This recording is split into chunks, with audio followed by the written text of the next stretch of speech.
Welcome back, everybody, to Scale Like a Savage podcast. I am Jamie Seneca, and I am here with my beautiful co-host, Britany Boatwright, who's over in Knoxville, Tennessee. What are we going to talk about today, Britt? Oh my gosh, today's gonna be a good one. It's just you and I, Jamie, and I love when we get to have a banter session. So today we're going to talk about what it costs you when you start anything new and that feeling. Because before we talk about like scaling a company, I think it's really important to talk about what that initial wave of emotions feel like to anybody that's like going down this journey of being an entrepreneur. So you can start, I could start. I know we both have very big thoughts about this just because of where we are in this journey. I mean, you got to do it scared. You got to do it messy. That was my biggest thing was I'm fearful. Is it going to work out? But you just need to fuck around and find out, right? Yeah.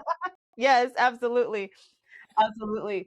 And I was, and I'm sure a lot of other people in our community can relate to this. I was the first in my family to do what I'm doing. Like literally breaking generational curses, just the whole gambit, like leaving Memphis, coming to Knoxville, like that was a big for me culture shock going from like a city that's majority black folks to come up here and I'm like, holy crap, all my light skinned cousins, like nothing but white people, like miles and miles. And so that culture shock was very different. And then, graduating college, figuring that out, like who knew freaking college books cost like $500 a semester? It was so stupid. But like that was something and deciding to start a business, I had nobody to call to talk through. Um, you started younger than I did. I started real estate at 27, but when I started, I had just purchased my first home that February. I had my starter bins, I had student loans. My mom thought I was a crazy woman to like leave a job where I was making 65,000 plus bonus to basically be unemployed. Like, did you have family members be like, "What the hell are you doing?" I was going to college for nursing actually, and I had a hard conversation with my parents. I got in the business in 2009, so I was 21 at the time, never bought or sold a property before. I was going to college, and I'm like, hey, this is not for me, unfortunately. I need to be a business owner, and I need to get into a profession where the sky's the limit, and I could bring my creativity and just go. That was hard. That was really, really hard. But now looking back at that decision and that conversation, you second guess everything, right? Are you making the right move? Is this going to work out financially? But looking back, I would have never changed a thing. Yeah. So two things here. I didn't share this earlier. I went to UT and I actually didn't get inside their nursing program. I was going to school to be a nurse too, Jamie. Another thing we have in common. Yeah. I actually I got accepted to other nursing programs throughout the state, but at the time I was dating a guy. Well, we were actually engaged. We ain't gonna talk about that on this podcast. But like, so I decided I was gonna pivot. I also didn't like blood. Like I had gross anatomy that semester too, and I was like, I didn't like cutting up people. Like that just wasn't my thing. So I decided to go down the education route. But I was going to school to be a nurse too. I just love the parallels in our lives, states This away. because I literally passed out when I was doing dissection in nursing school. And I was like, I love people, but I can't do this. Yeah. Yeah. It's just like becoming an entrepreneur. Like you don't know until you start going down that path and then you face the hard stuff. And so what I love for you and I both, and for the people that we get to employ and for the families we've impacted by helping them buy and sell real estate is we chose to continue doing the hard thing because there was also that path in real estate where it's like money was inconsistent. I was at a company that it took like hella splits. It was just a lot and didn't give back opportunities. So good for us for sticking it through. Um But I think that's a huge superpower, right? yeah. Because any agent that I ever see get crippled in growth is what I've noticed is they're just not powering as fast as they should be through the issue or through the obstacle or through the fear, right? So the quicker that I run towards fear and the quicker that I run towards the unknown that has helped me substantially to be able to break through to the other side and to Yeah. keep going, because once you're in motion, it's hard to second guess yourself when you're constantly moving forward. Yeah, and when you're in motion too, like we've both done real estate through very hard times in our lives. And I found that just by when you get the momentum early and you start your career and you have a foundation of, okay, I know come hell, come high water, these are the things, the basic minimums I need to do to propel my business forward. That when life smacks you down, if you already have those habits established, it's much easier to keep your business afloat and have money coming in while your life is like in shambles in the background, right? Yeah, and you know that we both experienced that in two separate situations. For sure, for Mhm. sure. And I don't want to talk about the highlight reel just yet. Like we're going to save like where we are in our scaling journeys because we are both like in very similar spots. But I do want to talk about though what it has cost us both getting here. Like I know there's feelings wrapped around that, and friends, our community, if you're listening, your feelings are valid. Very valid. We are both empaths. I will tell you that. I literally went to the hospital at the end of 2024 because I thought I was having a heart attack and my heart rate would not go down over a period of 4 hours. So, having my first anxiety attack, it was the weirdest thing. So we're both empaths, and I'm preface this by saying your feelings are valid, but fuck your feelings, okay? Your You feelings. have to Mhm. be a big boy, a big girl, and decide that no matter how I'm feeling, this is what I'm committed to because the mission requires what the mission requires. But in that same vein, though, this journey has cost us both a lot, personally, professionally. I mean, do you want to get into that and just let the folks know, like, what is going to cost you if you do decide to go Going to down talk this journey? to you. Oh yeah. I mean, honestly, it's broken me at certain points of this journey where I have questioned everything, you know, down to mental, physical, financial.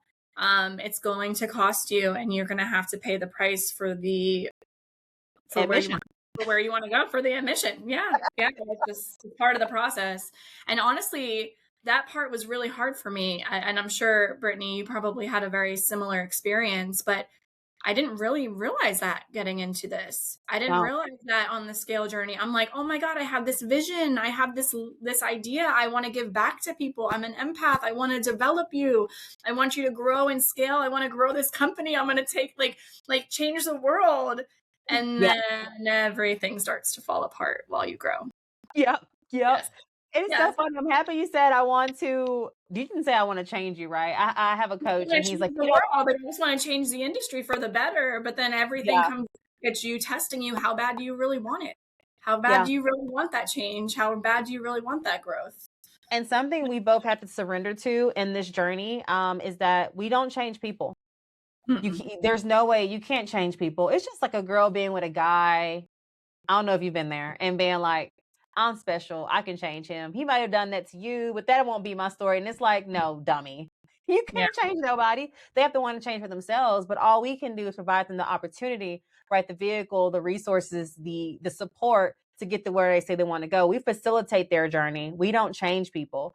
But along the way, like you were talking about your vision, it was so hard for me to like it was heartbreaking that nobody, well, not nobody, when people did not see the vision so clearly as I did. Yeah. And I'm like, can't you just see this is for your, like, I just want to shake people like, this is for your good. But they Yeah. couldn't see it. And like, I became the villain. I don't know if you experienced, like, I became the villain for holding them accountable to like the way that I knew that I could help them get to where they told me they wanted to go to. That was the hardest part in my journey. Same thing. Really showing up every day, pushing forward every day, excited for the growth every day, trying to hold agents accountable, and like just literally to the point where I had a team meeting at one point in the early phases of growth where we're getting the systems, the accountability, the opportunities, and we're talking about business planning. And I have people rolling their eyes at me because they just don't take it serious. And I'm sitting here like, this is all for you, right? I'm trying to do this for you. And detaching your emotion from Hmm. that is so hard. And that took me a few years to figure out, to be honest. I'm in a much better place detaching emotionally today than I was a year ago. Yeah. I, Hmm. I'm there as well. And I've learned that, you can have the best CRM, the best lead source, y'all can be crushing it sales wise. But in order to scale your organization, which is really done through people, you as a leader have to be like emotionally regulated, emotionally strong, and not like thrown off kilter. Like I know a lot of leaders. I worked for one actually. I started my career on a real estate team, and that team leader was just like, it never happened to me, but I would hear stories and it was just like they would react and it was just so abrasive. And I'm like, I never want to be that way. And yet, as I found myself growing a team, I'm like, well, shit, no wonder they were that way. Like, I'm burning through cash. Like, I Oh, yeah. literally put stuff on my husband's credit cards. Like, it's just like people don't see all that behind the scenes. When you build with the wrong people, all they look at is what's in it for me. They try to count your wallet. And I'm like, you have no freaking idea how much I spent just this week alone to keep the lights on. Mm-hmm. And we had that conversation when I came to visit you in Tennessee. Yeah. Remember? It was like every time I go on vacation, I know I'm going to get a flex from some person because they're counting my money. Little did they know that I'm going on vacation on my husband's dime because I'm paying the bills to scale the company. You know what Yeah. I mean? And it's tight. And I'm okay to admit that because people should know what they're getting into. Yeah. And I love what we're doing because I feel like so many folks talk about they talk down from this the top of the mountain, and it's Mm, so different where you're still in the middle of it. And you and I, like, yeah, we still feel those months where it's like, man, what are we doing here? We're going in circles. And for people that are going down this journey, please know that Jamie and I are not talking from like this C-suite where we've been there, done that. It's like we're literally still breaking through that messy middle. Thank God for that. But the first couple of years of any entrepreneurship journey, it's definitely hard. It's going to break you. You're going to feel like you're going crazy. And I just encourage you to like find community. And that's why scale, like when we were thinking about, okay, what do the letters all stand for? I'm like, C has to be community. yeah. And that's what's changed my life because when we talked about this, but like getting into the business at 21, I didn't know anything. I kind of just like, I learned from people, but I also kept to myself at the same time. Right. And then making that jump financially to just like really rip the doors down and do this and build and scale this thing. What saved me was community.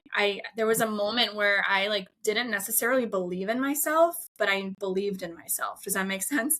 You Yeah, know, like, you like don't believe in yourself, but you know where you're going and you believe in yourself. But then being around people in that community where we met, I mean, I feel like that changed the trajectory of my mindset and my scaling and my career.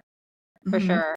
And doing this venture with you, like us being on this podcast, I'm like, we're both getting better as leaders, and this is going to stretch us even more. So I'm super excited to see how we both grow and turn. And I jokingly said, having all of our friends that are ballers on the podcast will benefit our community, but will also benefit us. I'm like, we're getting free coaching from some of the top people in the industry, which is amazing.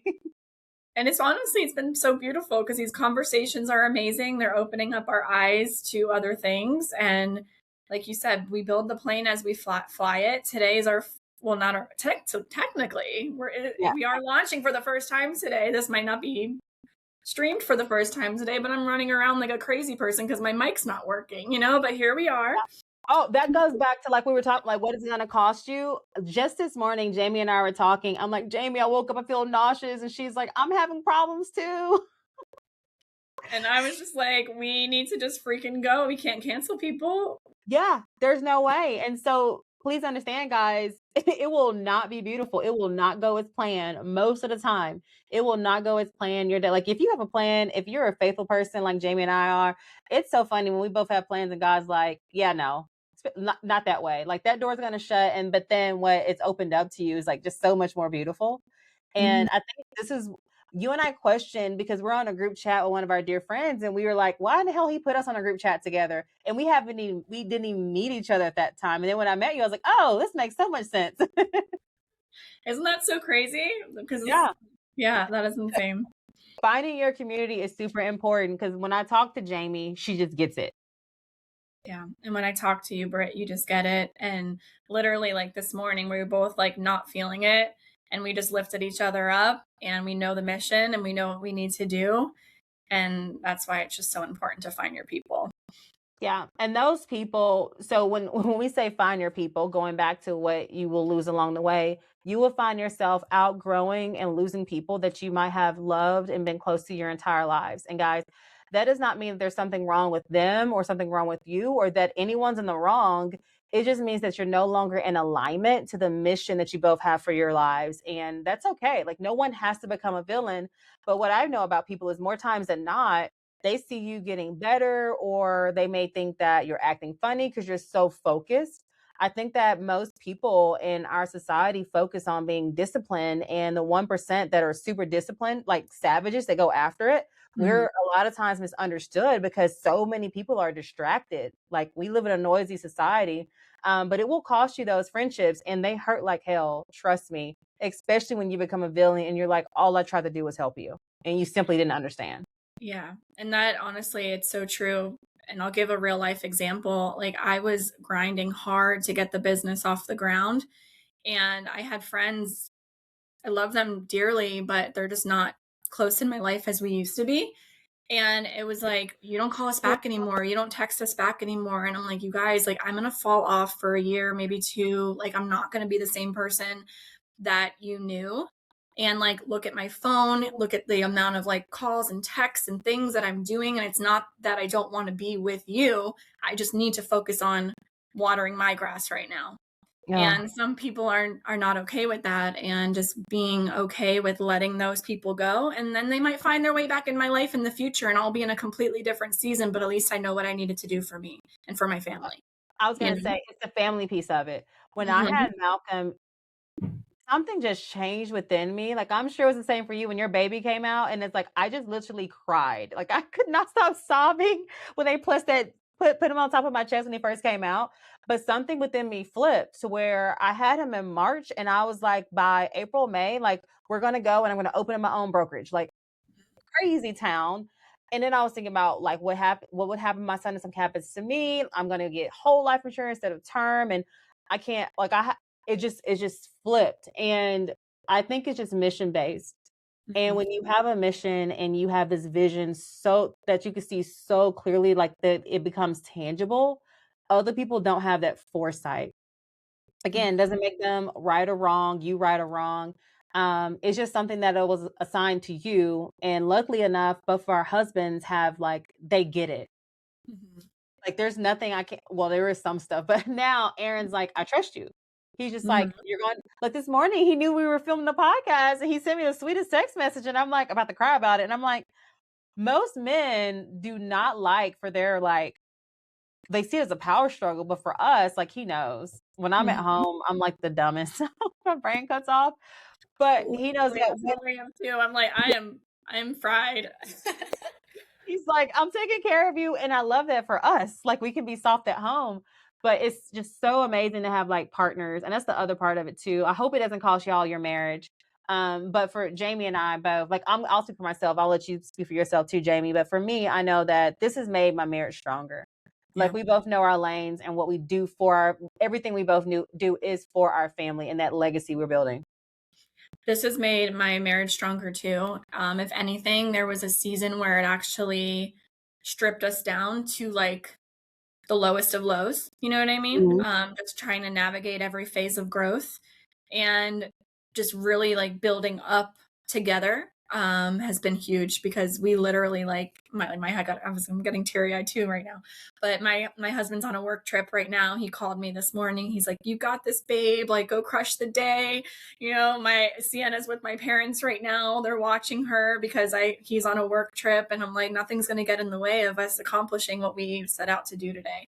And it's just been really beautiful to be able to have someone on that journey that supports you. And if you don't, find them in your community. Yeah, find them in your community. And if Mhm. you find that you and your spouse like aren't in alignment on something that you want to do that's for the betterment of y'all's family and the legacy, have a conversation. Mhm. I feel like people don't have a safe space to go to, but gosh, guys, your your partner has to be that safe space, truly.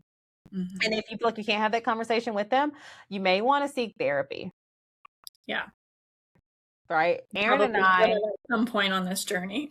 yeah, yeah. Like Aaron and I, when we before we did like premarital, like it wasn't through a church, it was through professional services, so Healing Hearts, and we did that. And then when we our first year, we did like quarterly maintenance check-ins just to make sure we were good.